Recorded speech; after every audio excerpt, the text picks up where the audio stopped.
जिंदगी में कभी ऐसे मुकाम आते हैं, हर तरफ से गमों का पैगाम आते हैं। जब खुशियाँ दामन छोड़ देती है तब आंसू ही काम आते हैं। लइका पागल हो गईल बा, लइका कहाता अगिया लगल करे जावा, काम न करस भेजावा।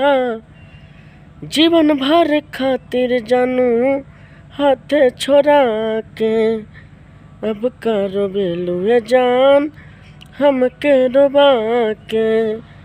अगिया लगल करे जावा, काम न करस भेजावा।